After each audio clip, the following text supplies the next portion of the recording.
exceeded what the original legislation was asked to raise. We raised more than we were supposed to.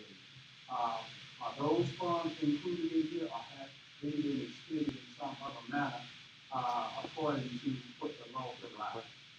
So that money has been allocated to the SWAS project for the referendum. If they have not been spent as today is projected, they still lie in that fund balance. So they are still being, they're still held in the 2016.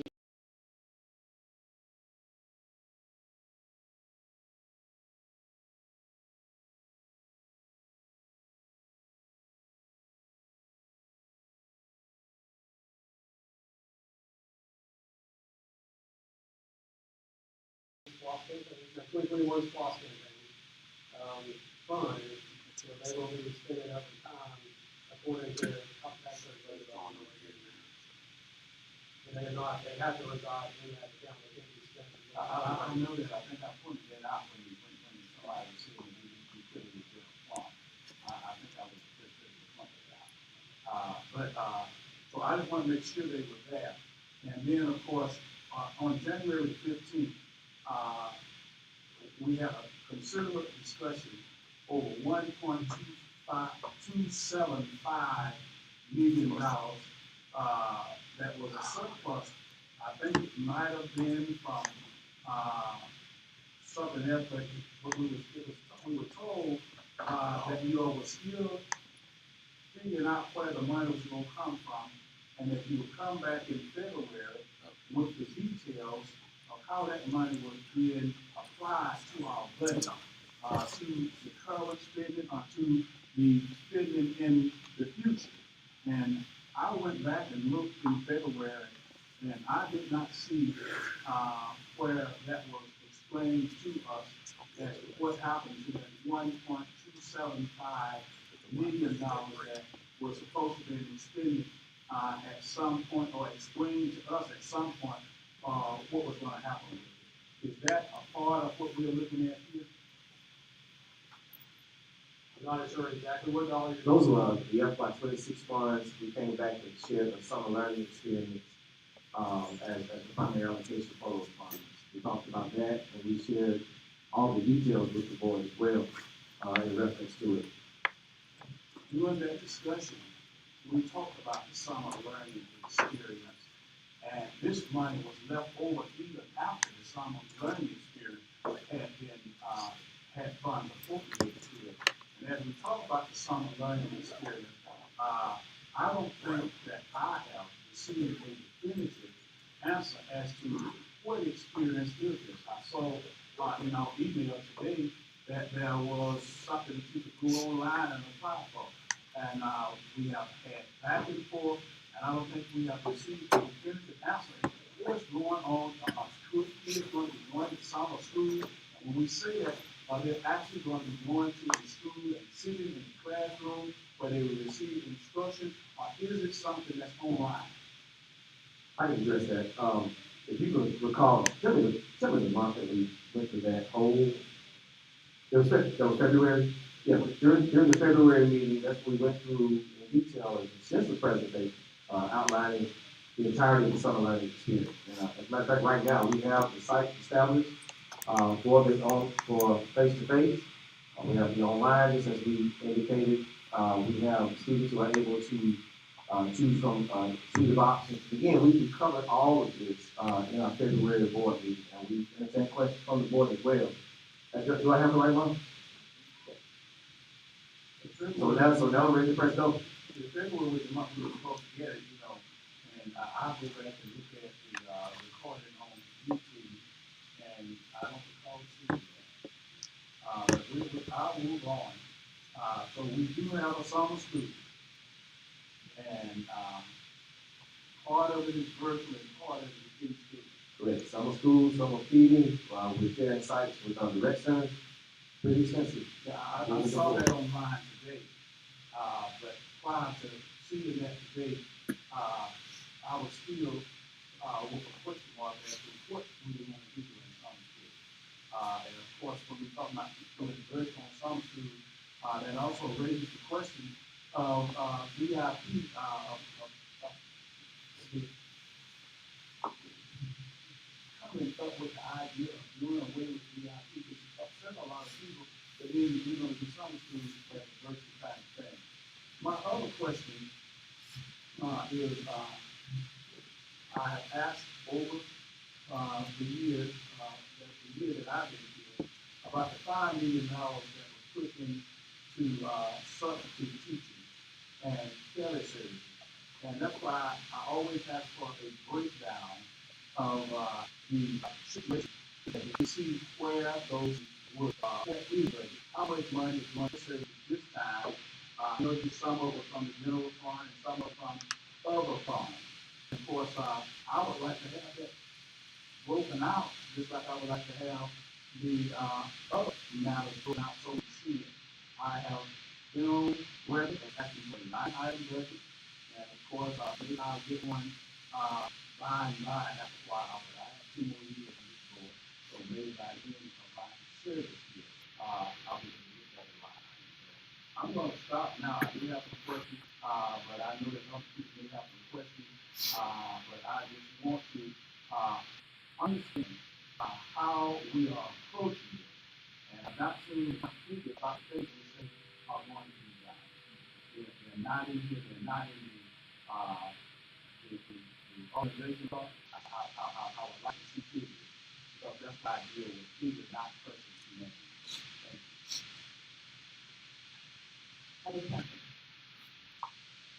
Thank you. Thank you, and this was you and your department. I want to thank you for the presentation and thank you for the work that y'all have done. Just working with this slide in particular is a good example of why I feel it's important for this call to be made. Everything was presented with that $23 million deficit in this program. The group, the district went back and did a lot of detail in giving us the options that I needed. One of the options we want that approach, they want that to and they want that to be good, bad, or otherwise. I think presenting these options to us, giving us a better financial outcome than what we've done in May. Option one is $7 million decrease in that deficit, although the option two is $1 million increase. That is significant. I do have a question looking back to the slide. Yeah, the one that is help. Slide 9, we talk about revenue. We did possibly talk about the increase in local funding for making this and if there's something public, we do not go in or see that going by planning commission and by the Absolutely. The reason it's there is because in 2026, they implemented it, and they budget position, and they introduced it. So that's, it's not pulling anything out. it's fact. That's a great goal, and I mean, like, that's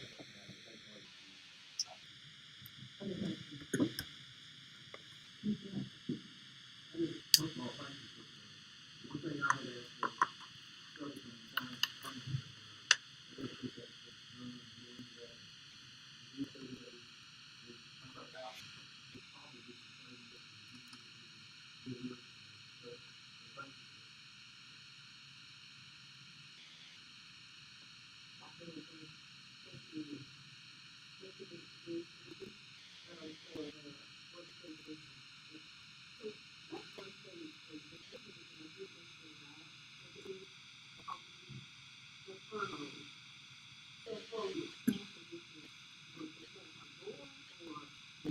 There's several content employees, this is 200 content days, the 209 days is our maximum number. So that whole, that's really, for our staff, there was, we just try to clarify, the original slide had central office staff, but the reason that $1.1 million calculation was wrong. And that was included, especially some of those fees, some of the pensions, those, some of the different costs. And the government that teachers, are not only those costs.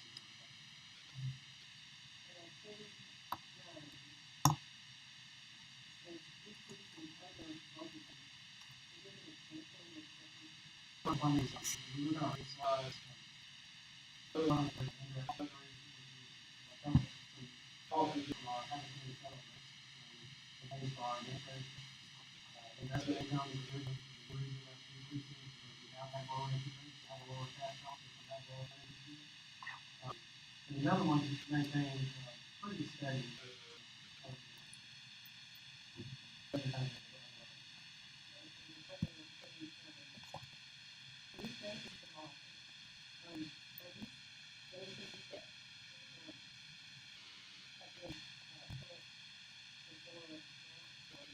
So if you're involved in we can vote in January, the hiring is being vacancies, and as we say that, we did have staffing, so we did have a lot of time. We have positions, now we're, that's the thing, the whole, the post office, it's not, I just have to absorb it. There's another staff member, and we realize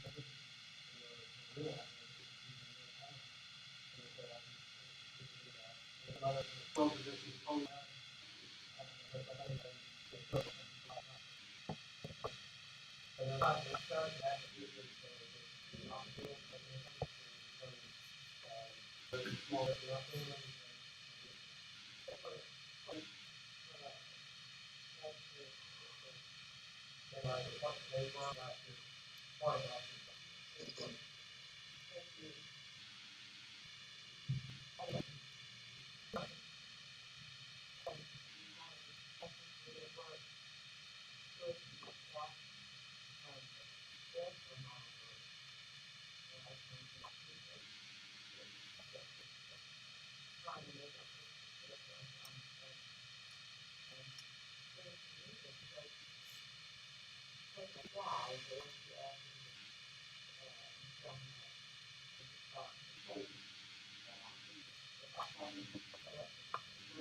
that number can allocate. And final position is what they give us the more and that was paid the same time. Because there's not the funding, they won't adjust it, they won't next month. And I think it's been on this, so I like to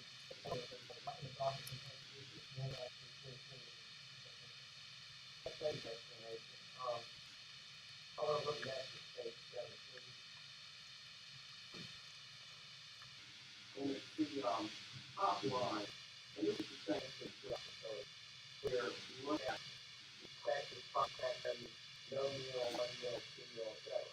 Last year, I was about 6.2 million. Okay. That's a good point. Then I would think that the meal is the same one. The John first 1 meal is 4 million. 2 meal is 6 million. 2 meal is 9 million. Tell me understand how the big numbers in meal is. So this information and as you multiply, so it's not the right setting, so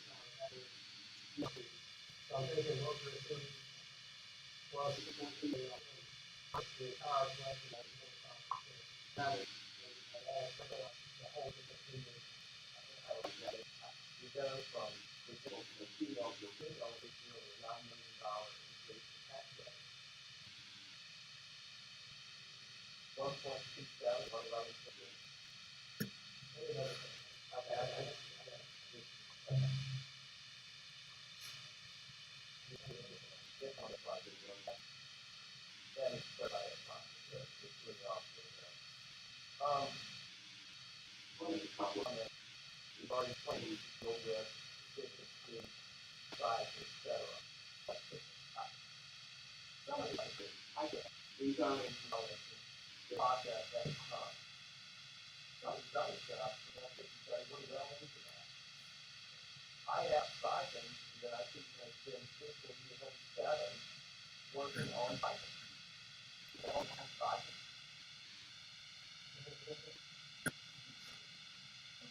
In terms of the stipend, so a couple things are happening. Right now, we're working with our legal team, so we have legal as well as our HR department working on looking at stipends. So you can then go to the analysis to see where the stipends need to land. We have a sense of our stipends currently are, so we know where they are. So we want to use information from the that is in that market analysis. So we can then bring a recommendation and set that into under account. Because they understand we have done that way. We can use fully where we believe our stipends from a budget. It will not take the entire year. Absolutely. It will not take the entire year, but we believe it will fit in 27, meaning that it will start after July 1, which is how we design it. Yes, there are some elements that will be a part of the implementation from a budget planning perspective. So for instance, let me break down this case. There was some information that was in our operations study that talked about mentioned athletic stipends, but there's a lower board number. We anticipate again making some recommendations about time on the state. The impact of said recommendations went going to be like expected by companies, but not if we didn't hear changes to it. We're not taking the change in this impact of our change.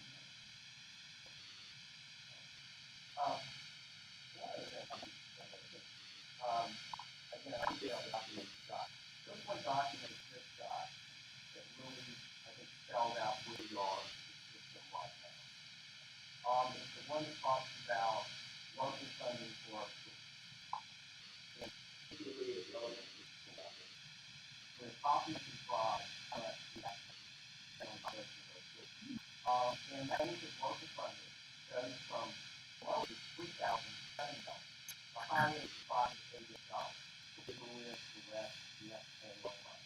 And in fact, you can get that line is in a pretty small percent. But for an elementary school student, it's double the first school with the we talked about consolidation being the central tool for us to right side the system. If this doesn't tell us that this is what we have to do, I don't think anything else works. I appreciate that this place starts with impact of having smaller schools. So I think that's something we have to look at as well. So that's all.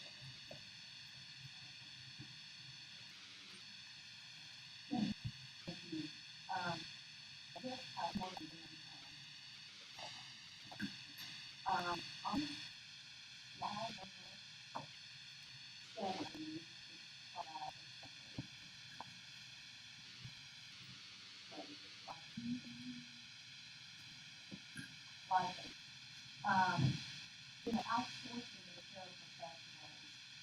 The number starts at and they were 575,000. I think I want to get a little bit more understanding when we get the Originally presented,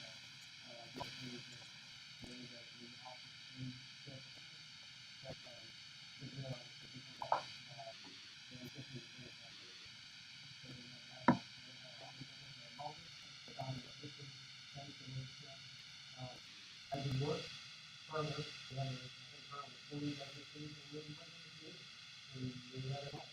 We got the best we kind of worry about it. Long as that's not and I feel that bad. It's not a full legacy to the sport.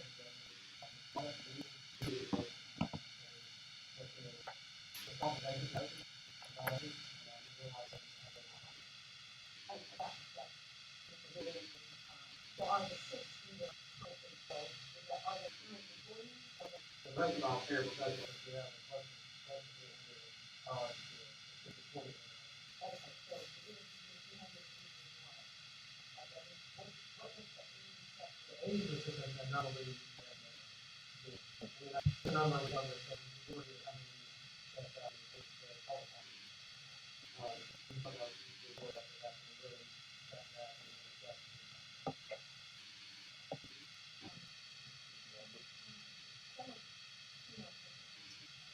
on the next slide, going back to that $1 million in seasonal rate, was all of that expended in this rate? Okay, I'm assuming that that is what my second is. So that is what they already funded. So this is the budget for all the systems, so this is what I'm doing. But it might be funded by the general fund. That's the thing. Yeah, that's fine. It's something that, yeah, they're doing and the cost of life is not a lot.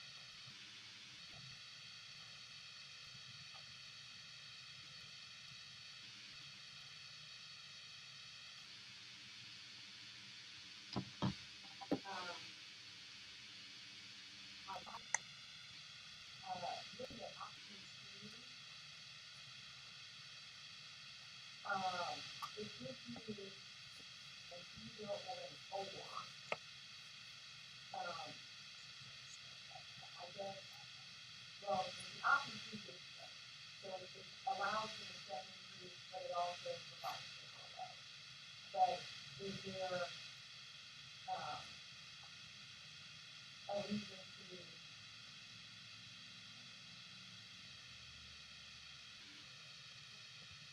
yeah, that's my next question.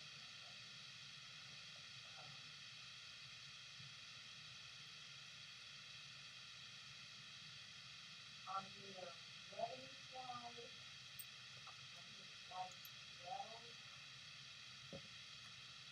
Yes, slide 12. Top line, half one property tax. So on this slide, it shows that a fiscal 26 amended budget at 92.278 million. But on slide 17, 18, and 19, that number is 89.49 million. So I'm trying to figure out what the difference between that number was. The two of the tax categories in this line that, account for, we have several different types of taxes for labor, individual tax, and labor, and that line is three, that account for like 1.5 million. The slides, the last slide you mentioned, are just the property tax, that's the bill for our people.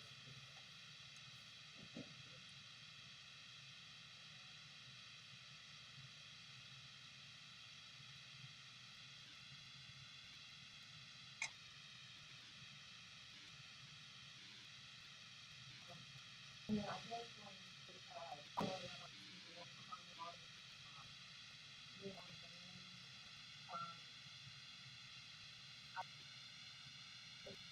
I mean, it looks to me like on slide 24 in terms of enrollment and everything, we should have everything we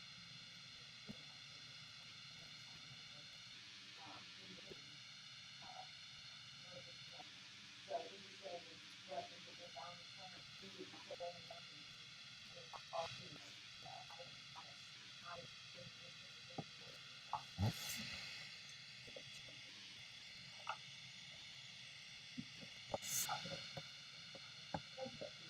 so, and the enrollment is clear, here, the kind of test they're looking at, this is really, while it is long term, it's really very control. It's really continuous.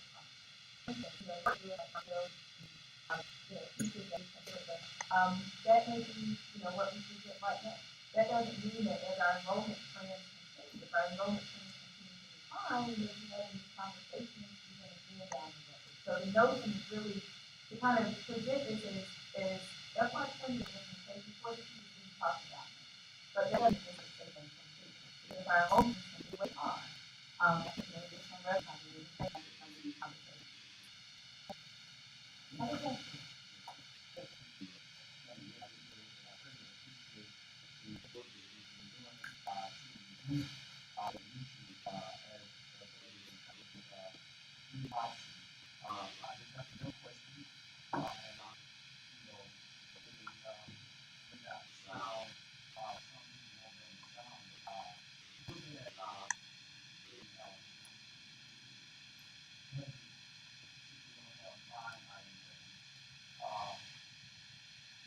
This doesn't account for every employee that's currently on board. And then we have a situation where some employees were in the last year's budget.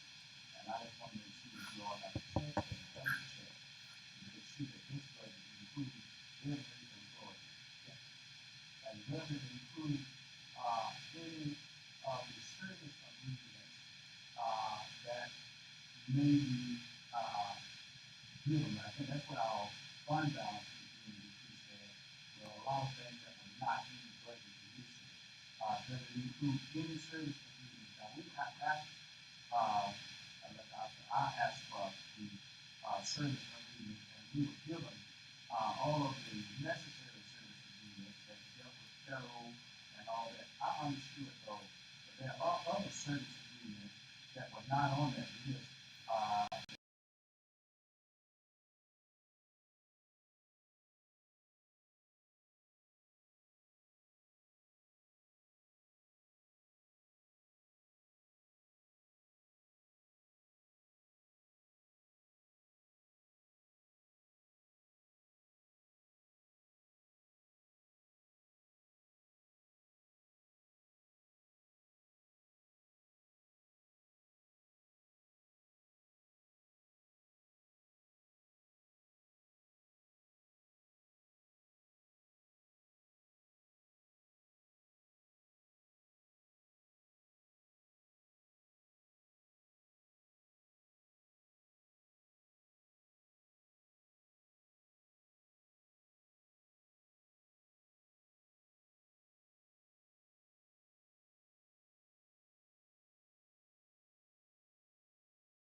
that were not given either. And so, does it include any of the service agreements that we can forecast that we may be entering into? Yes, sir, we've accounted for every service agreement, type of payment that we developed, dollar benefit. And then, just like we mentioned earlier, all of that is considered. That was the question I was asking back in January, last year in October, as how much have we spent? So for next year, put $5 million in, and all of that, I think with $2 in there, and I would say we need to reduce that, the obligation. And, I have anything on that, I still think that, 5 is something, substitute, that is, reduce that. We have, that's what they're doing, You know, the two, yeah.